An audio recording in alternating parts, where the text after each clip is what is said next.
We've got $150 from Broberg. Says, I don't have a thoughtful comment, so hi, future me.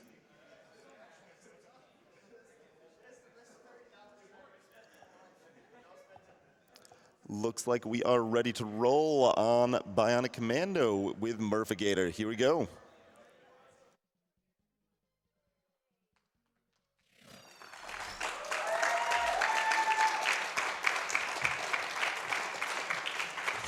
Hey everybody, so I'm MURPHAGATOR. I have, for some reason, allowed this. Hi Murph. Hi buddy. I don't even know what I'm doing here. You've already failed and the timer hasn't started yet. Good job. This is PJ. This guy is Clage, I guess. So anyway, this is Bionic Commando. That's the full title, because remakes that just use the same full title as the original game is always just a recipe for good things and no confusion anywhere. Yeah, so Bionic Commando has 7 games and 4 of them are titled Bionic Commando. So yeah, great series. Anyway, I'm ready to start. Somebody's ready on timer. 3, 2, 1, go. All right.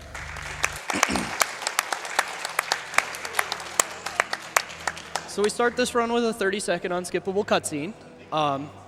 The plot of this game is we've got this city. This is Ascension City. It's about to be nuked. Spoilers. I know, right? But anyway, Spencer, a lot has happened since Bionic Commando Rearmed.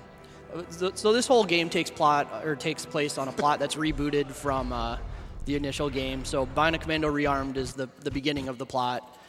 And then Rearm 2 happens, even though it was made after this game, and then this game. But between Rearm 2 and this game, Spencer got put in jail. He got these sweet dreadlocks. He lost his arm, so I mean, this is going to be kind of a boring Bionic Commando game. We're just going to run around with one arm. But anyway, Spencer's been in jail for like 5 or 10 years or something, and so he's all angry at Super Joe and some of the other people who put him in jail, because the whole thing is like there's some backlash against Bionics after Rearm 2, and so now we're here. But Spencer's the only person who can fight these people, so we get to be the hero again. But yeah, this segment, we don't have our movement tools, so we just kind of have to run through here. It's a little intro to the controls, and as far as that goes, it's actually a pretty good intro to controls, because I mean, you get a sense of your basic movement and such without really being a forced tutorial. Which is not to say we're not going to have a forced tutorial, but Yeah. but they juke you into thinking you might not. There's some collectibles around that we're not going to get any of those. They don't do anything useful. So, anyway, Spencer in this cutscene gets his arm back, and then we get this blast from the past. This is a flashback to kind of Spencer learning how to use his arm. So this is our forced tutorial where we get to do all our basic actions. It's not a whole lot interesting to say, because you're just really forced to do what they want you to. Let's get you swinging. I do really respect that this time when they locked him up, they actually just took his arm. Yeah, just ripped it off. In Rearm 2, they're like, all right, you're in jail, you better stay here. And you're like, well, all right, and you just leave. Well, they just drop like a wooden cage on him too, don't they? Yeah. So all these swings are going to give me a too late warning. There's supposed to be a whole bunch of like HUD overlay stuff, and if you turn it off, the game during the tutorial like thinks you're just doing everything wrong. But in actuality, I'm releasing the swings too early compared to what it wants. Yeah, and here they explain irradiation, which is just a fantastic mechanic that I'm going to let PJ explain, because he loves it more than anybody. Yeah, so the radiation, apparently the bionic arm makes Spencer extremely susceptible to radiation poisoning, which means that immediately after you get the radiation warning, you're killed, which is great when you have tremendous amounts of momentum like a swinging game. So for most of the game, if you like swing down the wrong alley, you're just dead. Yeah. To hack them, you'll need to eliminate. All right, we're almost done with the tutorial. This here is kind of explaining the main mechanic that's going to come into play when we fight. There's these hacking points, which are kind of gates. So anytime that there's a hacking point, I pretty much have to do it, and I have to kill all the enemies in the vicinity in order to do them. So most of the game is through efficient movement, which now we get to do some shenanigans with our arm and all that. So, wow. So carrying momentum is the biggest factor in going quickly through this game. So a lot of times, especially after you fall, you can keep a huge amount of your falling speed and just redirect it forward and hope that you go in the way you want to. I'm going to use a lot of non-definites because the physics in this game, I've learned how to push them around pretty well because I've been playing this game for like almost 10 years. I don't know what I'm doing with my life.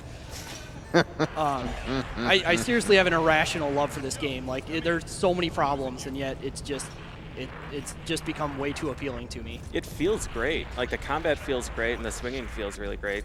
It's just a fun game all around, as long as you don't have any expectations of being able to explore the stages as you wish.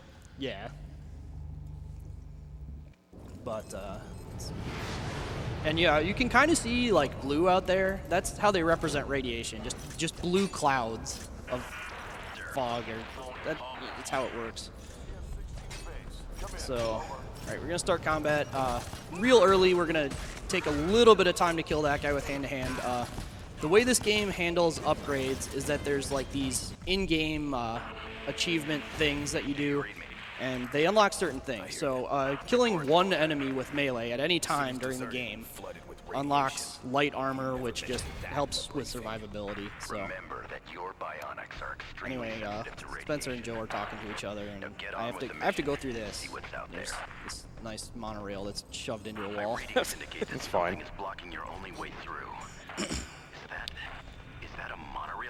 So the other way they gate this game is they teach you certain moves that, like, it's intended to be your remembering stuff that you used to know how to do. But, I mean, it's just learning moves. So there's not a whole lot of times that I end up having to wait for that, but it happens. So this game's physics are a little weird in that you can actually grab stuff from a little bit further away than what the correct grapple length is. So a lot of times you'll see me like tap on the grapple like this when moving forward and just like tap it repeatedly because you can use that little bit of extra distance, like your grapple will grab and it'll start pulling you towards the minimum grapple length or the maximum grapple length. But if you release, then it doesn't like stop that movement, it just pulls you forward like that. Oh, that was cute. So especially when you're moving up, you can just tap a grab and you'll kind of fly forward. Yeah, optimal movement in this game is impossibly hard. Yeah, my sum of best splits is like what 5-6 minutes ahead of my my best run because just the movement you can't optimize the movement to that level. You can't do it. Right. And if you release too soon, then you don't get anything, and you just you fall because you don't get the pull. And if you release late, then you just get launched like upwards because the swing has continued farther than you want. That was some interesting upwards momentum there. Yeah. It should be noted that Bionic Commando, obviously a notorious console series, but Murph is playing on the Steam version. It has full mouse support, and honestly, I can't fathom playing this game and trying to hit the precision on the grapples without having the ability to aim with a mouse in this. Well, and even beyond that, the console versions don't run very well. No. I'm shocked. Yeah, so first of all, the frame rate is not consistent enough to do a lot of the tricks that I'm going to be doing later. And like this swing, I'm pretty sure you can't do that swing on console. I could be wrong about that. You probably can't do that swing on certain resolutions, too. Yeah, it should be noted this game behaves very differently depending on exactly what the frame rate is and how your performance is. There's a lot of stuff that I never used to be able to do until I upgraded my computer, and then all of a sudden it became really easy to do. But we'll get to those tricks later. In addition to that, the console versions lose like 20 minutes in loading time. Or 40 minutes if you use the Terminator.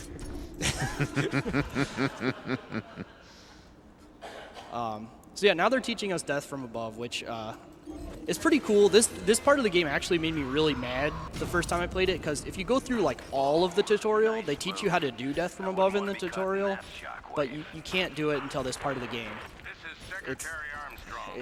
It's lame. It's really lame. I'm in the middle of something, Secretary. Maybe you could ask. So yeah, I have to go through that tube because that whole area is irradiated. You die very, very quickly if you try and get cute with some of the things. Yeah, the radiation damage seems wildly inconsistent too. Like sometimes it like slowly does damage to you, and other times it just ends you immediately. Yeah. And here, there's special weapons that drop in certain part of the game. I just avoided the first one. Oh, that was a good slide. Yeah, it was. So for some reason, you can kind of slide on that angle there. You can do it anywhere, I guess, but that's the only place in the game it comes up. So there I used the hiker, which, looking at the model, somebody pointed this out to me, and I can't unsee it now. I'm pretty sure they switched the model of the shotgun and the grenade launcher for some reason. So this is basically the shotgun, but... Yeah. Yeah, I could see it. Well, it's even more obvious when you look at the grenade launcher, because that does not Yeah, look no, like, that's absolutely not a grenade launcher. Mechanized infantry suits. So anyway, these are biomechs. This is the other gating mechanic, is you can see that blue door over there. So until both these biomechs are dead, that door won't open, and their weakness is this hatch on the back. Oh, nice. Yeah, so sometimes when you attack them, they zip backwards. I'd love to have an explanation for why that happens, and I absolutely do not.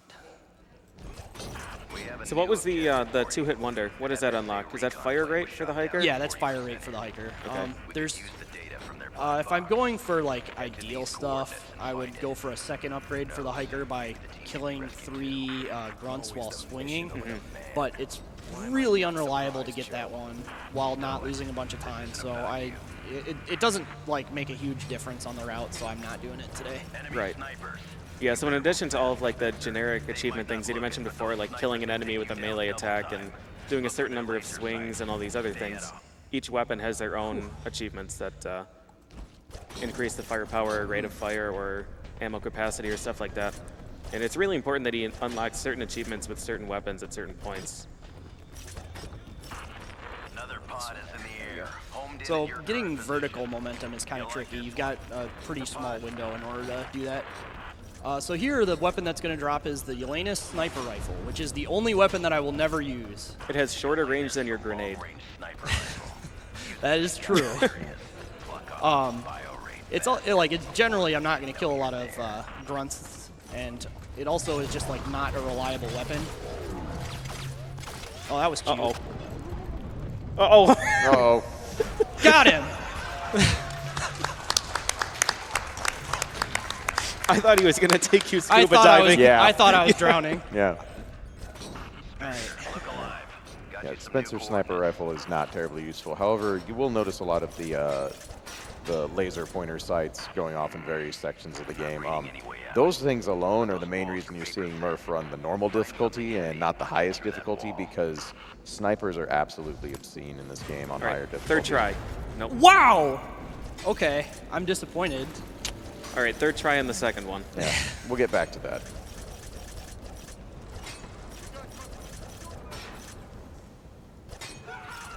Let's just say that.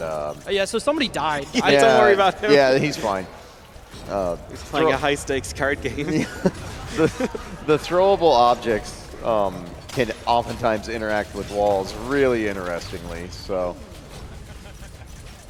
hopefully we'll be able to highlight that as we go on. Yes!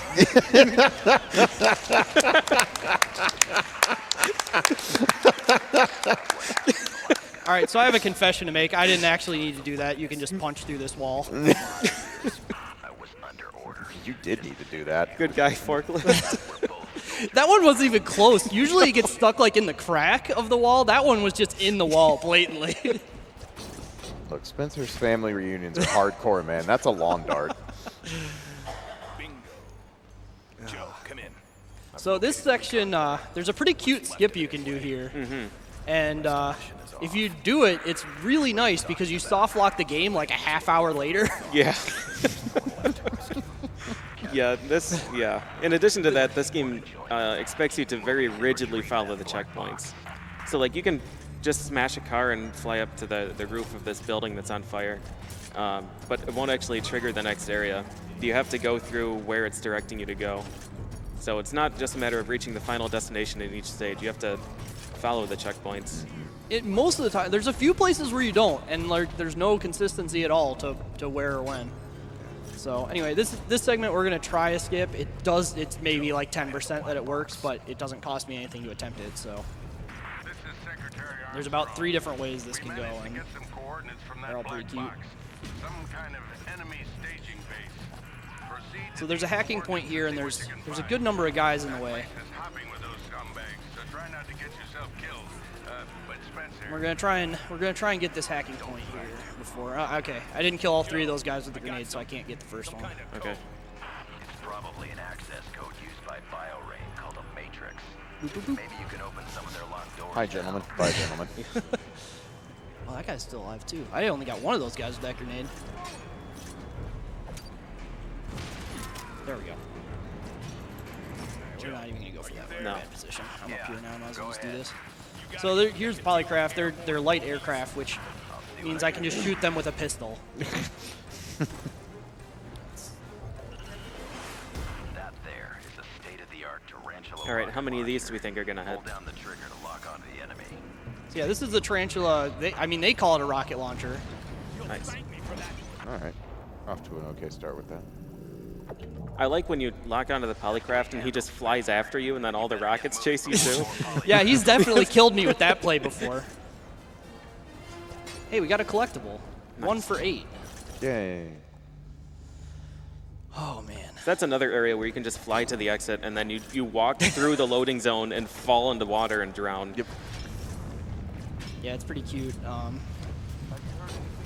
It's probably one of the biggest gripes overall with Biocom 2K9 is that it feels so good to grapple and move around because it's really entertaining because to finally have this kind of mechanic work well in a 3D space, and then the game, like PJ says, you know, basically just goes, no, stop exploring, use our checkpoints. We worked really hard on those. Yeah, it's another little fight here, just get cute. This part changes a little bit because that I didn't get the skip in the last segment. I've got the rocket launcher. So use that. Otherwise, I'd have to do a little bit different of a strategy there, but it's convenient. All right, so now we're going to try a technique. Wow, bad luck. What is this? The stack of boxes behind you. There we go. There we go. Oh, good angle. Now what? Yeah, there we go. All right. Good catch. So yeah, that's the main trick that's not possible if your frame rate's bad. Sometimes when you hit an object, you can just grab onto it. You can do it with basically anything you can do a physics interaction with, and there's some interesting places to use it. A lot of places it's like just either too dangerous or just doesn't work out to save time, but you know. You can also do it with dead bodies, like just random grunts dead bodies, which is pretty cute. But Yeah, those ones for some reason don't give as much momentum. Yeah, Like a bucket is way stronger than a body. You would mention a bucket. A bucket is top tier for item flying. I mean, you're not wrong. But being able to do those item flies has some other consequences. There's the purple matrix room. It's a pretty cool thing where if you play Bionic Commando Rearmed and you get 100% in that game, you can unlock stuff in this game, including that room, which has a radio that plays music in it. What kind of idiot would do 100% of Bionic Commando rearm? I don't know. Yeah. I wouldn't trust him. So the fissures are really tough to navigate because there are a lot of grappleable places and a lot of things to bonk into. So making it through here, like with preserving your momentum, is ridiculously hard. Oh yeah, so they're talking about a sniper that we'll never actually see him because he only shows up in the cutscenes, which are very definitely skipped. So then they taught us throw, and I just did that instead because throw is very, very unreliable. But anyway, they're talking about a sniper who's actually, if you go through like all the storyline, Super Joe is from like Commando and Mercs, and the sniper is one of the other guys from Mercs who I can never remember what his name is. But they try and make you care about all these characters that are really irrelevant and don't do anything in the game. She ran across me. Task. A Bionic. Yeah, Jane Magdalene. We called her Mag. Fastest damn recruit I ever saw. Now she's working We've got a $150 donation that says, "Hey Murph, it's your dude Imp here. The DFO Goon Crew has your back. Good luck with the run." Oh God. All right, here I'm gonna do a little bit of a trick. These guys kind of fly around for a while, and you have to fight them. But if you shoot them, you aggro them early, so you can save some time. Look alive. You have incoming polygraph. Spencer, I'll see if I can get you anything. In the meantime, I also need to be careful not to go too far towards the building over here, which I'll explain in a second. Wow. that's a Bulldog grenade launcher. Keep some distance between you and the target. That dog barks pretty loud, if you catch my drift. How'd he die? Oh. Oh. Oh shit. That's a nice place to land. Yeah. I don't think I've ever seen him land No. up there. So there's some guys paratrooping in here, so that's why I had to stay away from over here. Is if I came over, okay, if I came over here before, they would block this hack point. Yeah.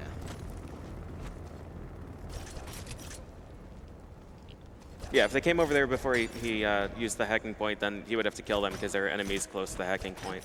Yeah. So he would lose some time from having to do that extra wave and possibly some resources.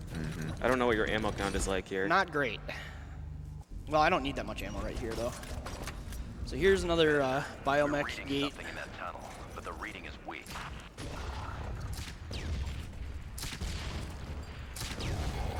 So yeah, the Bulldog here, the grenade launcher, which is definitely not a shotgun model. Nah. And here I'm going to do a little thing. So going back to earlier, there's some special achievements for using certain weapons in certain ways. By killing enough enemies and by killing them during a swing with the Bulldog, I get faster rate of fire with the Bulldog and bigger explosion radius, which is pretty useful. I didn't see Firestorm unlocked. It does, but it takes too long to queue up the Okay. text. Spencer, our Yeah, the scans Bulldog's show a weapon lot you'll of see a bio lot activity throughout in the that game. It area. is. It's It is. very good. Huh. There we go. Nice.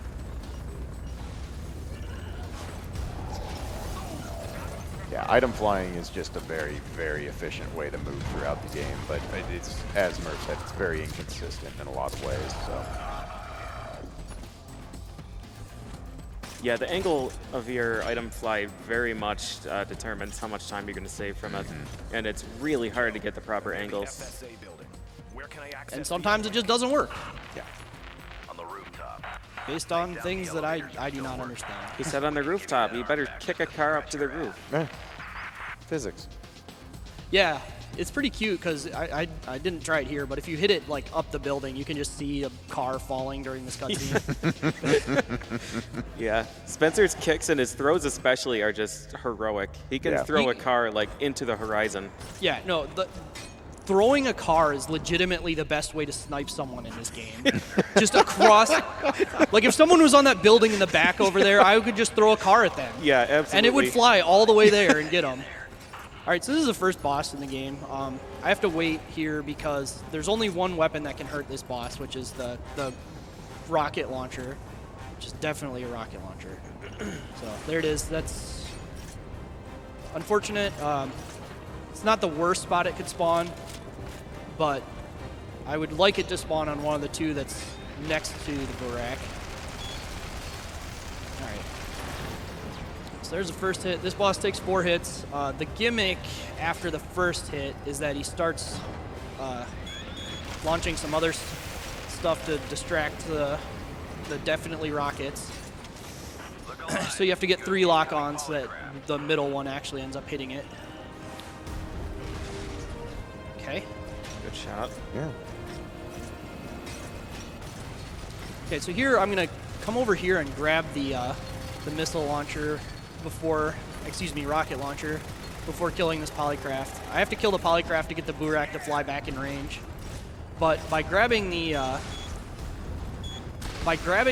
rocket launcher and putting it back, I confuse the game's timer into thinking I've used it up, so it spawns the next one.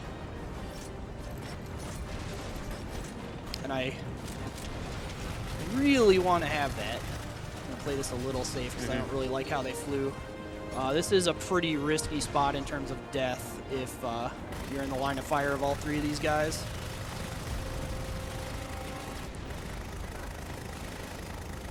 Yeah, enemy behavior in this game is inconsistent, to say the least. Yeah, the other day when I was doing a practice run, I got those two polycraft to just run into each other, and so they didn't take damage or anything. They were just stuck. Zero amount of surprise for the things I've seen this game do to you. Right? All right, so anyway, I tricked the game's timer again to get another rocket launcher so I can carry it with me in the next segment. For some reason, this cutscene isn't skippable. There's a few in the game that just aren't, and I don't really know why. So, Look, That's a preview of the run coming up in a few hours. yeah. A lot of just budget warming in up it. his lungs. Oh, buddy. This is Spencer. I've uploaded the data. So now is where we find out the motivation of the bad guys who blew up the city. They're after something called the they're after some super weapon, and we're gonna stop them, I guess, by going to where it's stored. Nothing bad will come of that at all. Vulture. Nah. That was dismantled Seems fine. during the purge. Project Vulture was merely put on ice, Joe. That knowledge is way above your pay grade. So here we're gonna fight. This guy is a new kind of biomech. He's called a berserker or commander biomech. I don't even remember right now. But anyway, he takes a lot less damage. So instead of fighting him, you would. There we go. Nope. There we don't go. There we Nice. go. So yeah, he takes a lot less damage. So it takes like a minute to fight him using conventional strategies. But now apparently that was really riveting or something for Spencer. So we unlock adrenaline techniques now, which you can see that bar in the bottom left. It has 5 stocks. Anytime you kill a normal grunt, you get 1 stock. Anytime you kill a heavy grunt, you get 2. And anytime you kill a biomech or a polycraft, you get 3. And it unlocks some special moves that are really, really useful. Which I'll use the first one in a second here. I don't trust that. Oh, and then you can hear Groder talking, who is he was in Rearmed 1. He's very definitely not reminiscent of any fascist movements that have ever happened. Definitely didn't kill any famous dictators in any previous Bionic Commando games. Nah. Nope. So there's the first of the 2 actions for Adrenaline, the whip spin. It's spin around in a circle with the arm wire out and just kills everything in range. And the range of that is ridiculous. Yeah. Yeah, it's a very good way to get rid of enemies. And one of the main routing things is just making sure I like get kills where I need them, so I have that adrenaline action in the most useful places. What do these guys want so badly? I'm not authorized to tell you. Project Vulture was designed to be our last defense. All right. We got $100 from Neon Alpha that says, "Hey Murph, a lot of PLC got out of bed early to watch this run. Good luck, destroyed as usual. We're here rooting you on. Shoutouts to the couch and those in the room for this glorious run." Thanks, Neon. Thanks, Neon. Thanks, Neon. Oh boy, we shorted that. Thanks, Neon. Did that hit the wall? Did that make it I over? don't know what that hit. It didn't hit him. No, it that's for flew sure. up in midair, I think.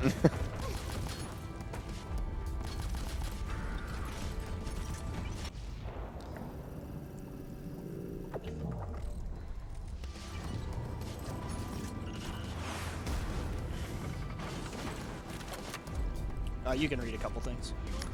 Sure thing. We got $10 from Laricos. Says, "Morning Murph, another $40 if you do that thing with that guy in the place at the end. P.S. The man's a bionic." What did they feed you in that prison, Spencer? Got $25 from LolCam Alpha. Says, "Oh boy, it's time for early morning swingy guy action hour." And we've also got a generous $390 from Storm Rider. Says, last night I pledged $10 per death during the Celeste race. Well, here it is. And this all goes towards TASBot playing Celeste, because if you thought the race was crazy, the TAS will absolutely blow your mind. Yeah, without question.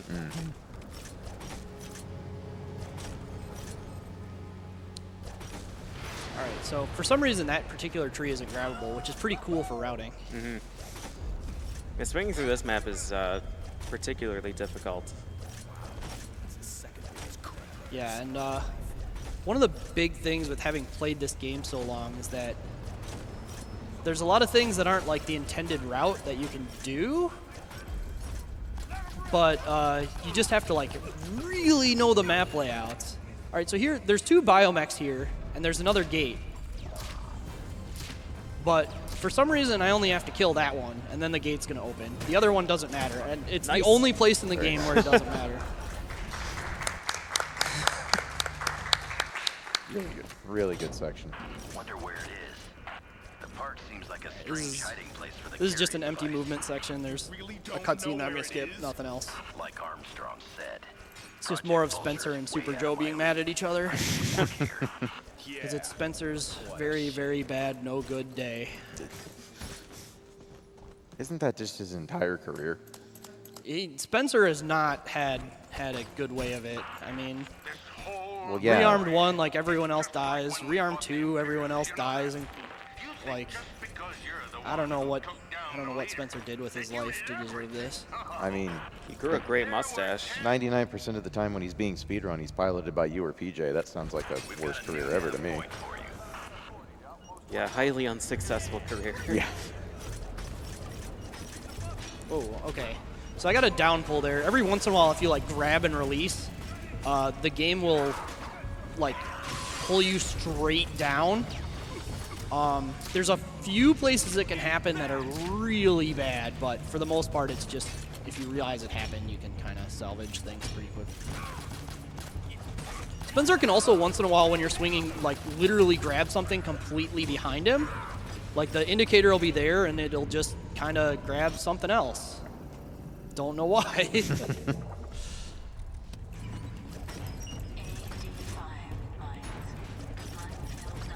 around a little bit there.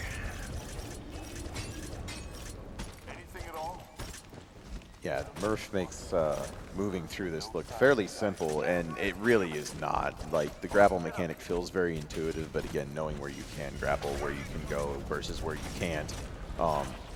If you're like PJ, you're just going to end up in radiation literally all the time. I fell through the floor trying to use the throw in this area. Can confirm. Yeah, and did happen.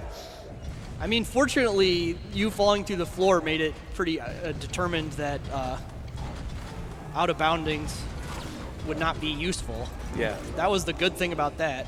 All right. So yeah, whip spin does about half life to each of these guys, so okay.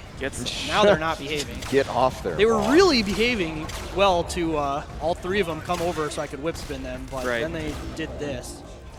So. Yeah, so these guys, when their backs are blue, can't be hurt by gunfire. Explosives will still hurt them, and like concussive attacks like that, hitting like them with a rock. rock. Yeah, stuff like that will hurt them. But when you zip kick them in the back and the panel glows red, then you can shoot them. So when they don't let you zip kick them, you're kind of in a tough spot. I'm going to wait for this bulldog. That fight took a long time anyway. Yeah, it's a good call. So yeah, that's a time spawn. If that fight goes well, I usually leave the area before it comes down, but It was a good angle on that rock. Yeah, yeah, really right through good. the door. Usually I end up like having to kind of swing in there and figure something out, but so this is a fun segment. Another interesting tidbit about this game is when physics objects are falling during cutscenes, there's not like a set way that these can fall. So this door here that he just knocked down, sometimes it like falls in a way that you can't really get through. Which is pretty cute. But today he was nice to us. There's one other place that could happen. At the end of the segment, actually. But it's pretty uncommon. I think it's only happened to me like once. I've been playing this game for far longer than anyone ever should have. Spencer, you need to take out that Lancer biomech. So yeah, now they introduced these Lancer biomechs, and they've got a really big gun that's really good for killing them. Good job. It's good luck on not getting out, too. Yeah. Yeah, I mean, getting out would be uncommon, and really it was good luck that the gun didn't get either stuck rolling or stuck in another object, because that gun has to come to rest before I can actually pick it up. But sometimes it'll either just roll for a while and you'll kind of be stuck waiting for it, or else it'll get stuck in one of the panels that gets knocked off the biomech, and then you just can't pick it up until he picks it up and you make him drop it again. Which is pretty cute, but right now I've got the Bulldog, so it wouldn't be that costly. I'd just use that if I had to.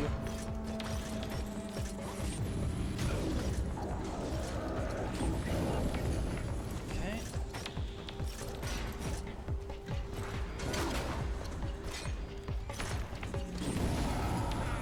We've got $20 from Fool of Sound. Says, hey Murph, good luck from your friends in DFO. Man, I must have made an impression. It's been years since I was doing that. Right? Yeah, the cutscene's not skippable. Don't know why. It's like everything else in the game, inconsistent. I do not know why. So Spencer sometimes has trouble walking off ledges, which is really irritating. Yeah, it's a lot of times they'll just jump. So there's the mohole. We'll deal with him later. You know what it is, Joe. Oh, we unloaded the level there. Yeah, that's nice. Yeah. Yeah, that happens if you just go a little too fast through that segment, I guess. I don't really know. Finally, some peace and quiet.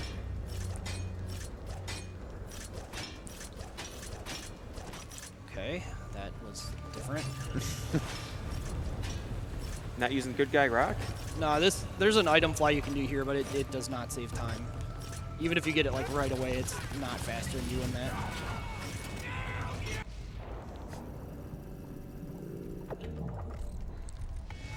So here, there's a real minor skip coming up here. Not that one. So you're intended to like go to the right here and go climb up this hill here. But if you go to a specific spot, you can just grapple up here. So it's kind of nice. Yeah, so radiation, in addition to damaging you, is ungrappleable. So they irradiated that wall to prevent you from doing what Murph just did. But at the very, very top, it's normal. So if you have the right angle, you can just grab it and pull yourself up. These guys are kind of awkward. They can run to like wherever.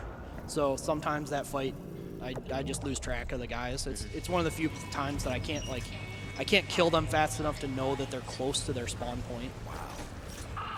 Major Spencer. Who is this? How Alright, did so you access this line? minefields are Just another soldier in the line. kind of obnoxious to swing through quickly Should evacuate sometimes the area, because soldier. if you mess up, you're The just enemy's playing dead. for There's keeps, no and you don't have the right ifs, tools ands, for or the buts job. about that. You're just dead. So I take kind of a cautious route through them. I try and maximize the amount of distance I get off each swing, but oh, nice.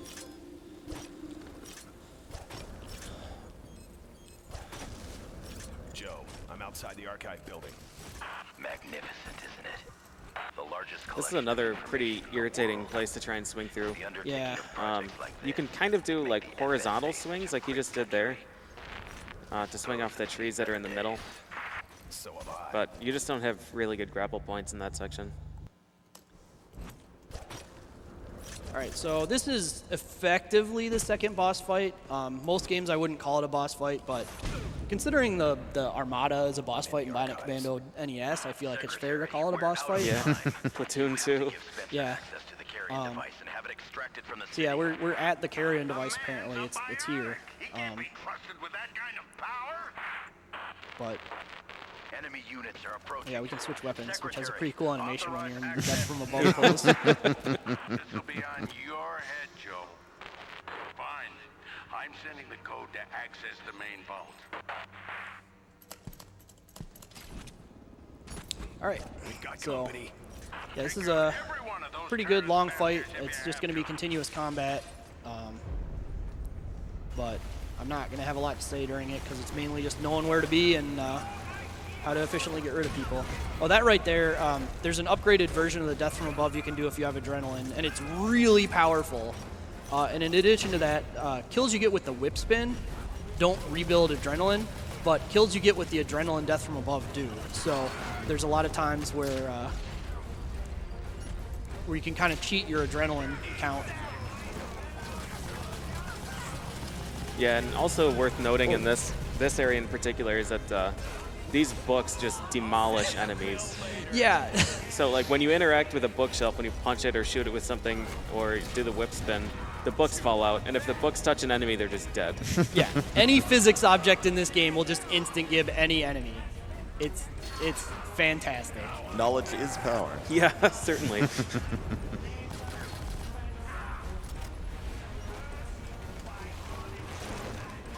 So I guess while you do your thing, is this a good time for some Maybe. some good old respawns? Yeah, we might be doing it again. Okay, we're good. So you might be able to tell this game is just regenerating health, so that's why there's nothing. We haven't talked about basic mechanics here. I feel like most of them are pretty self-explanatory to late 2000 shooters, but that guy flew in an interesting direction. Flew up the stairs.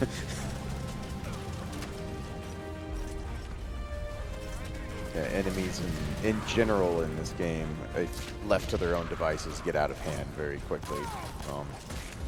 Obviously, Murph knows where things spawn and have a good idea of how to efficiently go through and take out large groups like this. But this is still Biocom 2K9, and enemies are quite good at just doing things you don't expect them to do.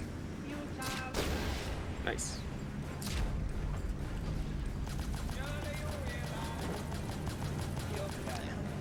If you get all of those, it kind of messes up the scripting here a little bit, but it doesn't do much. So. Anyway, I'm way ahead of where the fights are expected to be right now, so it's going to be like 10 or 15 seconds before the next wave actually spawns. Cool. We got $10 from Sacramento. It says, just had to donate during this run of Bionic Superman. Good luck with the run, MURPHAGATOR. And they put their money towards the Bionic Commando Rearm 2 incentive, which was just met. Nice. Yay. Thank you. You will regret this. Yeah. This is a really good selfie tool for Spencer. Yeah. That flexibility, though. Oh, you haven't seen nothing yet.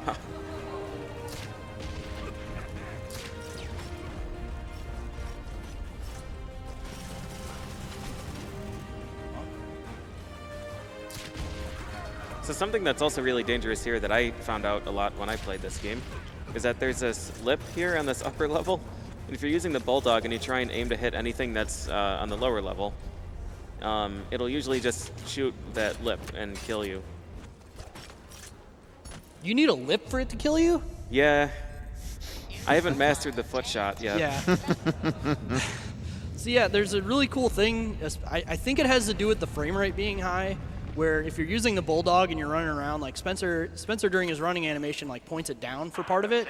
So like sometimes you fire the Bulldog and he just fires it straight down, and you do not have a good day after that. Yeah, those are the greatest.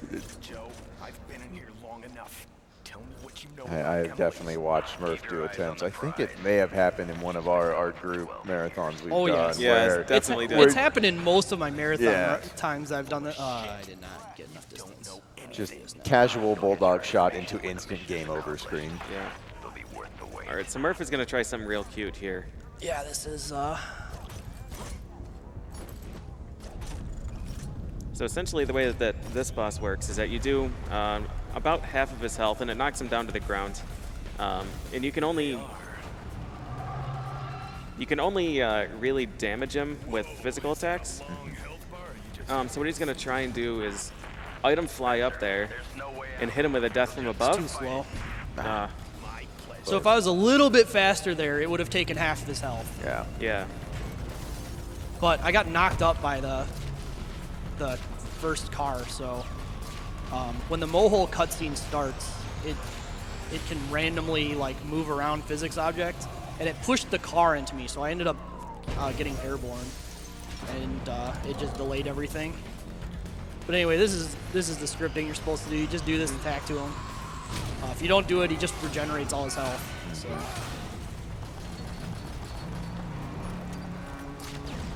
Yeah, so it turns out that you don't actually need that scripted sequence in order to do the damage. You can just hit him with any death from above, but the game doesn't expect you to fly over him using a car. Yeah. Yeah, I don't know what it is about that. It wasn't an intended physics interaction, but. And I could attempt to do it to this phase, but there is about a 99.99% chance that the game soft locks if you do that. Yeah. I have actually successfully done it and continued, but it's not likely. So yeah, that's that fight. Come on, big boy. Is that all you got? Spencer's trash talk is pretty terrible. Oh my god. It's What's worse is he only has like 5 different lines or one-liners that'll feed enemies. Yeah. But they each have like 10 different readings. So they recorded a bunch of stuff and didn't. I don't get it. Yeah. So anyway, I need waited there to get this weapon. Gonna need that later. I mean, why do 1 take when you can do 10 and then just not edit And then use anything all ever? of them. Yeah. So yeah, most enemies we get to ignore. There's a door up here, so we're gonna have to kill the biomech, but he's a Lancer, so we're gonna do this to him. Oh, he got out, so if enemies get out, or if biomechs that are gating get out, they delay the door opening, so I had to make sure he was, sometimes killing them before they get all the way out will fix it. Sometimes they'll get out, and depending on how you kill them, if the biomech's still sliding, like we mentioned how books are super deadly, the biomech sliding is super deadly too. So sometimes they'll start the get out animation, but they're already dead. So you see the hatch open and the guy's like, and there's like nothing climbing out, but you see the animation going and the game has no idea what it's doing. You need to hurry. Armstrong and the president aren't going to give This is definitely one of those games I recommend you watch more than one run of because Every run is a magical unicorn. yeah, you never know what Biocom 2K9 is going to throw for a curveball. is howling for blood. The president is preparing for a massive It's an interesting angle he chose. Yeah, I have never seen him do it from. Usually these guys fly above like this. Yeah. But once you've got the hatch lit up, the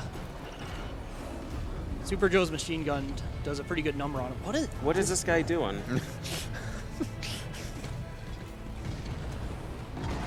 All right, this is the other adrenaline action. If you've got it, you can just instantly kill one of these biomechs. The animation's a little long, but it helps with the ammo routing. And it gives you medium armor? Yeah. Bionic armor? You have to have, or yeah, it gives you medium armor. You don't have to have done it for bionic armor. Okay. Okay. I'm afraid to chase after this guy because I'm afraid he's going to do the thing. That was a nice grab. Yeah. So the other thing that biomechs will sometimes do is teleport. Like especially if they do a long jump, sometimes they'll just like do it and then they'll stop and then they'll be somewhere completely different. Again, no clue at all what causes it. It's really shenanigans. I particularly like when the Lancer biomechs just make a new gun. Yeah. So like you're holding theirs and then they just shoot you with it anyways. Yeah, it's. I think it's supposed to be like a safety script where like if the game can't find the Lancer biomech's gun, it's just like, well, it's got to be somewhere. Just give him one. But yeah, sometimes it should know where it is and just doesn't. So this is another area of the game where the weapon routing is very specific. I'm gonna make sure I have all the tools I need to kill biomechs effectively for a while because I do have to fight quite a few of them in a row. And unlike earlier in the game, there's not going to be a lot of grunts that I need to fight, so it gets difficult to get all the resources if you don't plan ahead. Yeah, and the Air Force biomechs take a lot of resources to kill if they're giving you bad patterns. Right, which is one of the reasons I use a biomech. I might die. I'm looking forward to this. Okay. No. Sometimes that attack that he's doing, this Kamehameha wave, whatever you want to call it, It's supposed to do like about half your health, but sometimes if you're doing an adrenaline action and he hits you with it, you just die. Just pretty cute.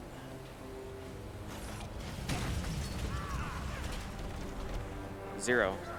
I did kill a guy, but sometimes if you kill him late in the animation, or it might have been I knocked a physics object around that ended up killing him. So you don't get the adrenaline back if that happens. Okay. I'm gonna need to kill an extra guy in the next segment because I didn't get the adrenaline I need. Here's a box. Nav point update. There goes a box. Yeah, would have been nice. Okay, modern package delivery. I don't trust that. Please. Okay. Yeah, recognizing when swings have not gone well is pretty important. Yeah, a lot of them look really good when you release, and then you just stop moving forward, and then they become very bad. Joe, what's your status? That's kind of a common thing in the Bionic Commando series for speedruns is being able to adjust your grappling and movement on the fly, especially in a game like this where you have so many angles and so many distances at which the Bionic arm can grapple onto something. Yeah.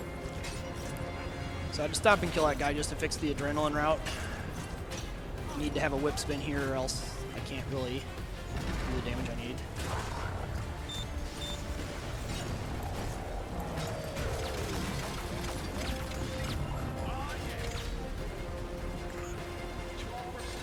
I do have to be careful around that wall because it can kill me. Just standing near it sometimes can kill you. Yeah. Pretty cute. So yeah, there you can see just how powerful the whip spin is. There's like 10 guys in that fight, and I killed 8 of them with one attack.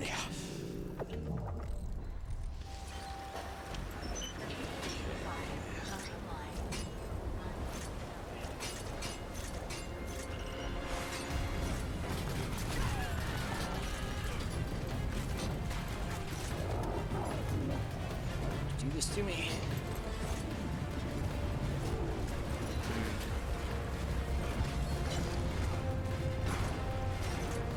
That was... I actually don't know what happened. Yeah, I'm not sure what that is. That is not an action. This is going to be interesting to try and kill this guy without killing myself right now. Okay, that'll work. Oh, shoot. I dead fired one of those. And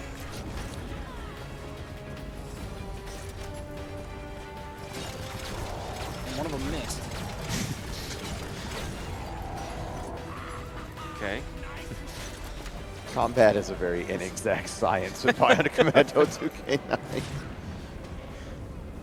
Real nice. Yeah, that was a really good the item biomech fly. pieces are really good for flying off of, Yeah. except the one. There's like 4 different pieces of them, and one of them I can't make work, and the other 3 seem to work really well.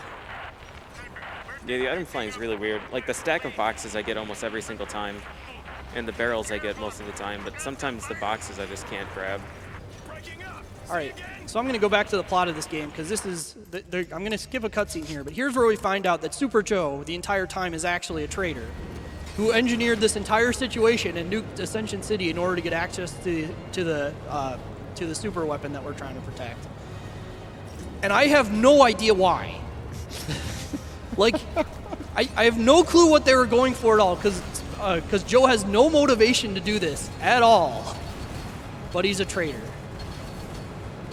And so this whole thing, like, Spencer only agreed to do it because he wanted to find out information about his wife, and Joe's just playing along with that because for some reason, Spencer's wife is his arm. Like, that's the plot. Yeah. I can't make this stuff up because, No, like, you really can't. Someone like did. the whole plot to the Bionic Commando series or Rearm series is that, like, for some reason you need someone you love to die in order to make your bionic parts. And so Joe manipulates us and does all this. So yeah, you got wife arm.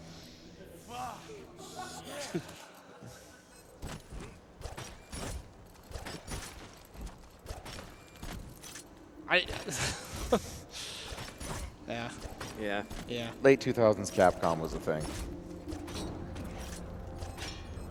Yes. Oh, I got cutscene pull. So sometimes if you're grabbing something like the frame that a cutscene starts, the game will keep your momentum instead of putting you where it's supposed to. So it's not a huge deal, but I did end up further forward than you're intended to be. Listen up, Armstrong. You've been had. Joe's a traitor. He's working with the terrorists. All of this was just a trick to get you to reveal the location. This is of the one carrier. elevator in the Bionic Commando series we cannot skip. Yeah. You can item fly so far up that it unloads the stage, and there are like mines way up in the sky that you can almost land on, but they don't have texture. So you can't even like just launch yourself into the loading zone because it's not there. You have to ride the elevator. Yep. To be fair, the elevator is just a glorified loading zone anyway. But yep. Somehow they programmed the only iron tight part of this. So this split is the constructor. It's the longest split in the game, or section in the game, and there's a lot I have to do right or I will die. And that's already a bad start, so this will be cute.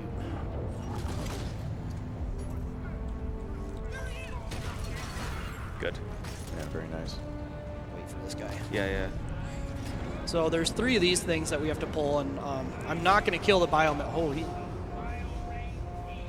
didn't do that. Okay. But there's enemies and biomechs protecting them, so I have to try and get through without actually killing the biomechs, because I don't really want to spend the resources and time it would take to do that. But I also need to deal with all the enemies that are around, which the adrenaline death from above is very good at. Also, I'm going to break Spencer's arm. I was actually really surprised that you were high enough to do death from above. You looked really Yeah, that low one on that was pretty shallow. I would have, if I wasn't high enough in that situation, I would have just landed and done a whip spin. Right. Which kind of sucks for this next one, but because again, going back to earlier, that did not hit him. I don't know if that's enough time. All right, he's gonna taunt me, so it's enough time. Nice. All right, now it's He's also gonna shoot me during. No, he didn't shoot me. All right. Usually he shoots me during the cutscene if that happens. He's just gonna walk just around. walking around. He knows he's safe. Now just don't swing close to fire so you instantly die. Grab something there, Spencer. All right, there we go. All right, Corroder. Ah, he didn't do it. Okay. All right, fine. So yeah, in this game's inconsistent behavior, it has killed me at the start of this fight. just cutscene ends, dead. But this is a really scripted fight. You just have to wait for Groder to attack, and then he does an attack that's slow and predictable, and then you kick him, and he takes damage. Yeah. And that's it. That's the whole fight. Just have to wait for him to actually do stuff. Cool. Yep. Well, PJ said people weren't were dreading the Rearm 2 incentive, but some people are excited for it. Royal Blue Wizard put at $25 that says donating for Team Poor Life Choices. Blades Rock Bloodlines. Murph is destroying Bionic Commando, and PJ is going to be hyped with Rearm 2. Also got $50 from Zach Harvey. Says, Poor Life Choices is a part of this balanced breakfast. PLC, stay crunchy and even in milk. Silly Rabbit, PLC is for kids. They're great. Good morning and good luck with the swingy guy, Murph. Thanks, Zach. Thank you very much, Zach. And $50 from Gagalo Geese says, Swingy Arm Guy. Hey, Team PLC. Hope your SGDQ experience has been as enjoyable as mine. Also, do the thing. All right, so in this part of the fight, his armor gets a crack in it, so I can start just shooting him with grenades, which is pretty nice, because otherwise this fight would go on for about twice as long.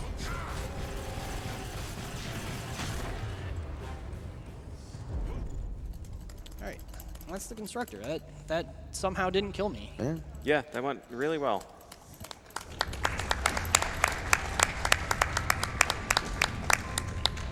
They're running out of options here. I know, there's only a couple things left that can realistically happen. Like, item which fly means, way into death plane. yeah, that's definitely one of them.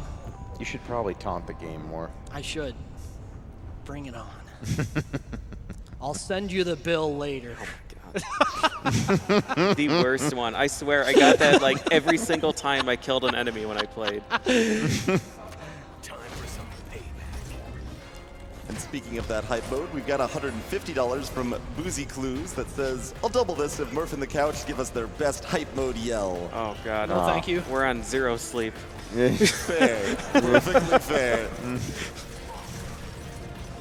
I mean, you're most familiar with it. It's your hype mode. Go on. Nah.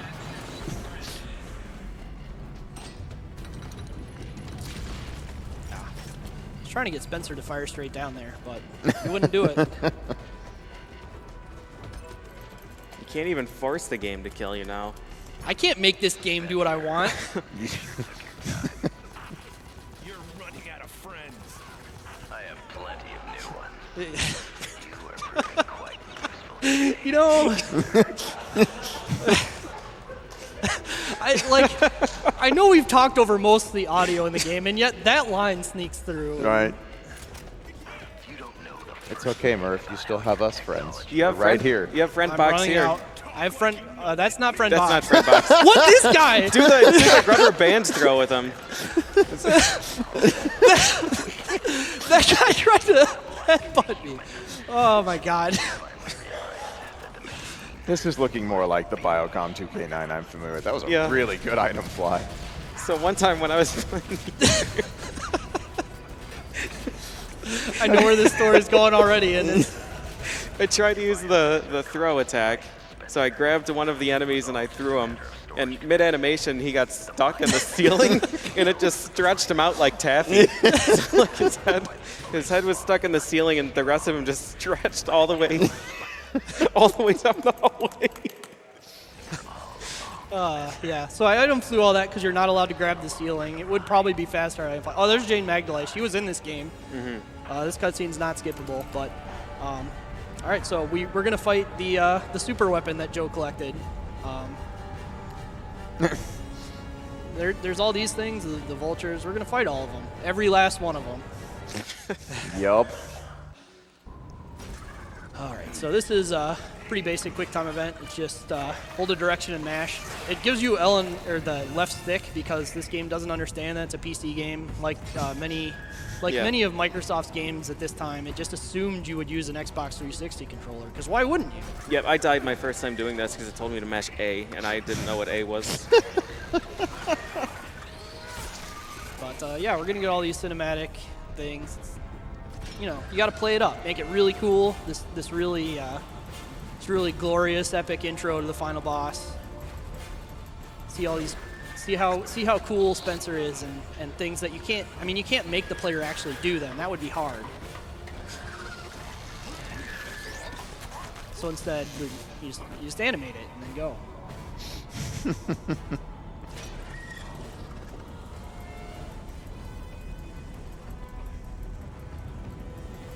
If I'm not making this interesting, it's because it's not interesting.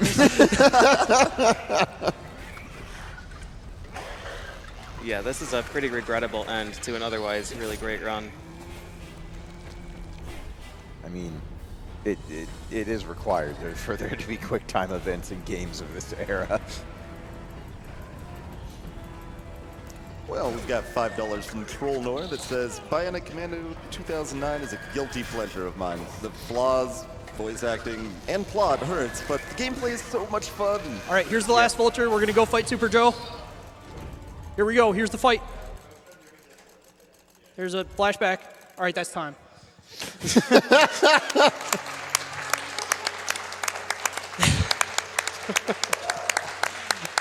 Deathless run. Yeah, very somehow. nice. Yeah. Yeah. Oh man. Yeah, there's like 20 minutes of credits now, but yeah, this game. I don't even like it. Didn't misbehave at all. I'm trying to think anything bad that happened. There were crazy. quite a few things. When you rewatch it, you'll remember. All right. Yeah. It's Like just the Air Force biomech that reverse body slammed you. The one at the beginning that true. almost drowned you. Yeah, that's true. There were things. The I'm just- forklift. I guess I'm just not used to having things happen that don't actually kill me. Right. Yeah, that's Yeah. fair. That's fair. Yeah. But yeah, thanks for being with me, guys. Thanks everybody who turned out. Our pleasure. Thanks everybody for watching and donating. You people that donate, you definitely make the marathon much more worthwhile. So. And this Thanks game is always like perpetually on sale on Steam for like $2. Yeah, it really so if it is. looks good, definitely pick it up. Yeah, it's a lot of fun. Yep. So that's all I got. Thank you.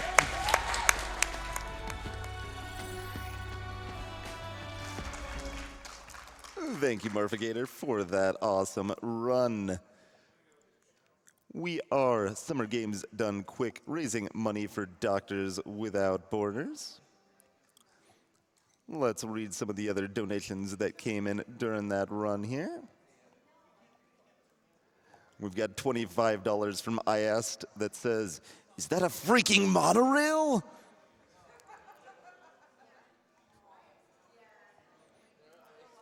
$25 from Zanosuke says, "So glad this game made it into the marathon."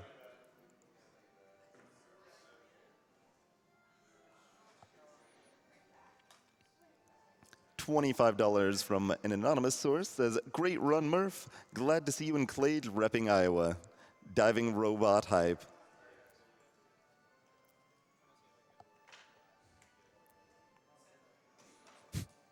We've got $13.34 from Gage, parentheses, not from Borderlands, says, "I never thought a run of this game would look like so much fun. Great work, Murph. Can't wait to hear Spencer scream later." $20 from Raven that says, "Bionic Commando or the Spider-Man Simulator 2.0? I have so many fond memories of this game." $10 from Ghost Pilot says, "Getting here late, but here's to a good guy and a good cause."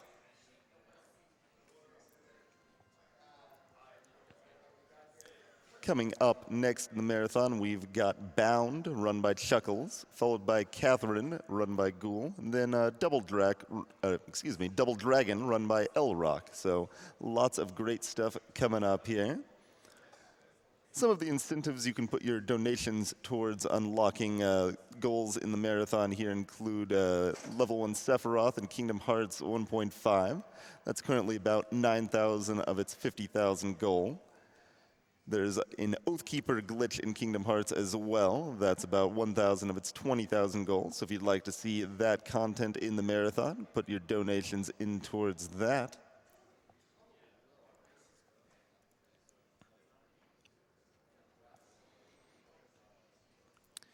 All right, looks like we're going to take a brief moment to hop over to an interview involving Catherine with Covert Muffin and Ghoul. Good morning, Sunshines. I am joined by none other than Ghoul02, who's going to be running Catherine in a little bit. Dude, how you doing? I'm doing good. A little bit tired, but I mean, that's kind of to be expected at an event like this, you know. I'm super excited, you know, got those like pre-run jitters a little bit. Nice. So. Yeah, so you actually ran this game previously at SGDQ 2016, right? Yes, I did, actually. Yeah, nice. So are you going to be showing off anything different, or is it just going to be the same level of hype? It's more the same, but one of the coolest things about this run is that it's kind of like a built-in randomizer, in that every time I do this run, it's entirely different. So wow. I have to like react to whatever the game throws at me, and the patterns are always different, and like I'll do dumb things on occasion, which causes other stupid things to happen. And it's like, so every time I've got to like find new solutions to puzzles and find my way up, and it's always like really cool because like at the end I'm like, wow, I managed to like get around that like really, really dumb situation that I've never seen and will never see again. But that was a really cool way to get around that, and it's like so much fun. Nice. So how is the difficulty sort of shaped through the run? Like, does it sort of have that randomness that applies throughout, or is there like also sort of a bit of a skill ramp going it's always random. Don't get me wrong. But okay. If you guys really want to see like the hardest spot as far as like, what's this? Where's the like most random spot? The third stage's entire theme is randomness. Oh. So you have random blocks to do different things every time you step on them, and you don't know what they do until you do. Oh no. You got like, even the end goal spawns at a random time. It's actually hilarious. That's amazing. That's so good. So do you have like a favorite aspect or like a level, or is it just like the replayability for you? It's the replayability of the game is just so much good. It's so good. Like you can do it over and over again. I had somebody in the practice room when I was doing it. It's like, wow, every time you do this, it's completely different. And I love watching it because of that. Like I could just watch this all day. Yeah, so how have your practice runs been going in preparation? Do those help you? Have you discovered any new patterns or tech as you've been? I've had a few really, really clever solutions. That always feels really good. And then I managed to actually PB the final stage by like 20 seconds. Really? Wow. Which sucks because there's an online leaderboard that's actually accurate for the game. So I've got like the 9th best time or something. Actually, it might be like 7th or something. I think like the later the levels go, the better my times are like relative to other people. But I've got like the 7th best time, and like 20 seconds probably moves me up like a person or two on that leaderboard. And wow. Dang it, I should have connected to the Wi-Fi somewhere so I could do this. Oh, that's amazing, man. That makes me even more hyped for your run. That's so good. So I feel really good. I'm, ready to go and excited, so. Yeah, so tell me a little bit more about this, because this isn't like a normal styled run, right? Like you're actually using a very creative input method. Tell me a bit about this. So there's basically 2 main things to Catherine. There's the story mode, which is what everybody thinks of. You've got like this really, really, really fun story, and you make all these decisions. Right. Vincent climbs this tower, but it's not random enough for me. Okay. Every time you do it, it's the same. And then there's another mode called Babel, which is what I run. And that is essentially a built-in randomizer. So do you use something other than like a controller to go through this run? The fun thing about this run is that it's 1 player's 2 controllers. Okay. So I have to control 2 characters on screen at the same time using different input devices because they didn't never intend for 1 person to do both characters. Wow. So I have my classic DualShock in my hands, and then I have this fight stick in my lap that I'm working with this hand while I'm doing it, and it's really, really, really, really fun, and it's really, really, really interesting and weird. That's so epic. Like, how long did it take you to get comfortable with a control scheme like this? The weirdest thing was actually getting used to, as dumb as it sounds, taking my right hand off the controller. So I would be using this, and originally you're oh, I'm gonna try this. This doesn't feel good to do. But a lot of times you'll see me take my right hand off the controller and work this joystick by itself. Wow. And the hardest thing was okay, hand off the controller, do this. Okay, hand back on the controller, hand off the controller, hand on the controller. And as weird as it sounds, getting a quick grip on a controller when you don't have your, is super difficult when you're not used to it. So once I got used to that, it felt a lot better as far as doing it. Wow. So, and then it's weird because the muscle memory develops itself. It doesn't go away because there is nothing else like this, while you're moving. So the muscle memory doesn't go away. So it's weird in that I can be away from this game for 3 months, and then I'll go back to it, and within 2 runs I've de-rusted enough and I'm able to challenge for PBs again. It's really weird. That's so incredible. And I could just talk to you about this for hours, but it looks like we have some social media questions. We tweeted out and asked you guys if you had any questions for Ghoul, and so we're gonna dip into one of those. So from @TheBlacktastic, he asks Ghoul, given that you've run tournaments for competitive Catherine as well, do you favor speedrunning the game over the competitive versus aspect, or vice versa? This is tricky. So as far as speedrunning, I love speedrunning this game. Yeah. But the competitive scene for this game is absolutely amazing. Really? There's so many crazy people, and the way I got introduced to it is a really, really funny story. I was working at the time, I hated my job, like many people do. Okay. And I found out there was a convention in San Francisco that Dasabro, who is the godfather of competitive Catherine, was at. And I'm stupid me's all right, I'm gonna fly to San Francisco this weekend and I'm gonna money match Dasabro in Catherine. So I do that and I get introduced, and then all of a sudden that same year it's at EVO, and it kind of just retook off despite the game being 4 years old at the time. Okay. And there's so many amazing people. You've got Dasabro, you've got Linus, you've got Shaz, you've got Sketches. There's so many amazing friends that I met through this game. Wow. And as amazing as speedrunning this game is, as many opportunities as it's provided, nothing really matches up to the how amazing the community is for competitive. Wow. That's really amazing to hear. It sounds like not only have you yourself put in a lot of work, but also the community itself. But that being said, it looks like this is going to do it for our interview, so I am going to throw it back to Dark Twinge. Ghoul, good luck on your run later, man. I'm really excited for it. All right, thank you very much. Yeah, thank you guys. Thank you, Covert Muffin and Ghoul, for that interview here. I'm going to read off a couple more donations.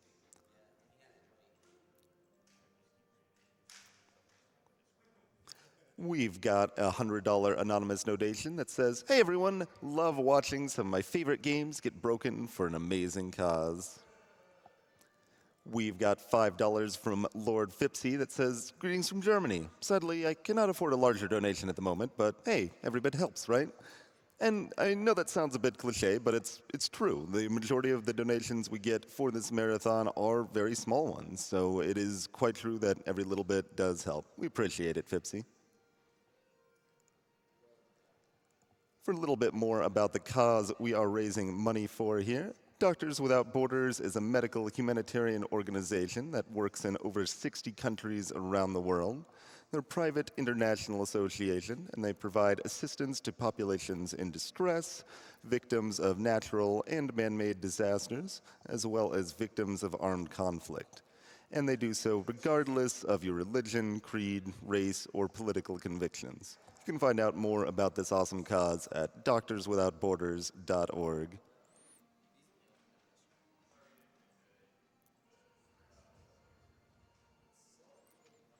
Got $100 from Tim152. Says, you guys do a lot of good work for this world, and I'm happy to help with whatever I can.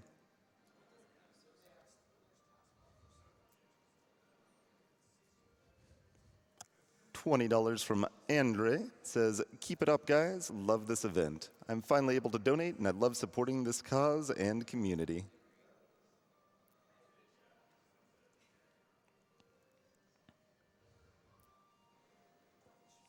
We've got $50 from Jamie that says, just became a father. Longtime viewer and multiple GDQ shirt owner. My wife, baby, and I thank GDQ for everything you guys do and for helping us stay awake in our hospital suite. Cheers, Jamie. And speaking of GDQ shirts, one of our sponsors is the Yeti. They've been supporting us since way back in 2012. They're our official merchandise sponsor, and you can get official SGDQ t-shirts and other merchandise over at theyeti.com. Additionally, Fangamer is a video game merchandise company, and they design and produce official goods for all sorts of great games, including One Shot, Undertale, Hollow Knight, Dark Souls, etc. And all profits from GDQ merchandise sales at Fangamer are donated to Doctors Without Borders.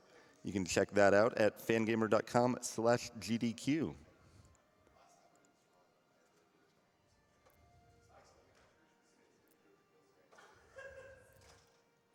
We've got $250 from Tom Jackson that simply says, GDQ for the win.